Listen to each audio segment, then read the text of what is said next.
Occasion ఏదైనా location ఎక్కడైనా తెలుగువారి వేడుక అంటే ఆలివ్ మిఠాయి ఉండాల్సిందే. వృద్ధాప్యంలో తల్లిదండ్రులను కంటికి రెప్పలా చూడాల్సిన కొడుకు వారి పట్ల అత్యంత పాశవికంగా ప్రవర్తించాడు. పెంచిన బంధమని మరిచి మృగంలా మారాడు. చెల్లికి ఆస్తిలో వాటా ఇచ్చారన్న కోపంతో డాక్టర్తో ఢీకొట్టి చంపేశాడు.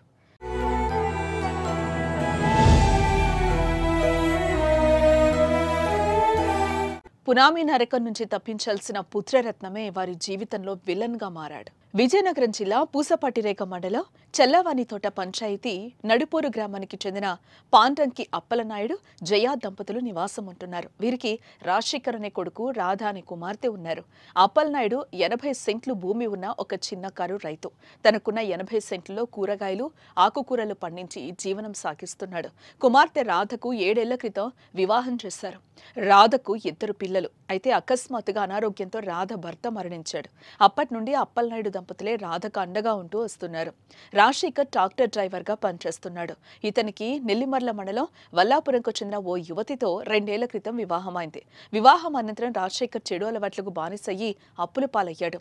ఓవైపు భర్త మరణంతో తమపై ఆధారపడి ఉన్న కుమార్తె జీవితం, మరోవైపు చెడు అలవాట్లతో అప్పుల పాలైన కుమారుని చూసి అప్పలనాయుడు దంపతులు తల్లడిల్లిపోతుండేవారు.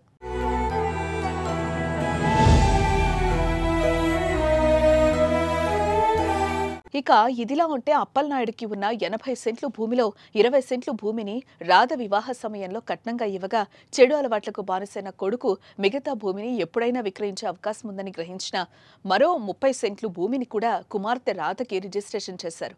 అలా తన 80 సెంట్ల భూమిలో కుమార్తె రాధకు 50 సెంట్లు ఇచ్చారు. ఇది తెలుసుకున్న కొడుకు రాజశేఖర్ తరచూ రాధకు రిజిస్ట్రేషన్ చేసిన భూమిని తిరిగి తనకి ఇవ్వాలని గొడవ పడుతూ ఉండేవాడు. అయినా అప్పలనాయుడు మాత్రం ససేమిరా అన్నాడు.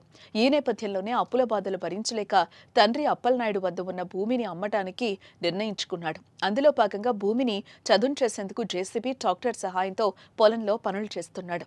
భూమిని విక్రయించేందుకు పొలంలో పనులు చేస్తున్నాడని తెలుసుకున్న అప్పలనాయుడు దంపతులు ఇద్దరు పొలం వద్దకు చేరుకుని కుమార్తె రాధకి ఇచ్చిన భూమిని చదును చేయడాన్ని అడ్డుకున్నాడు.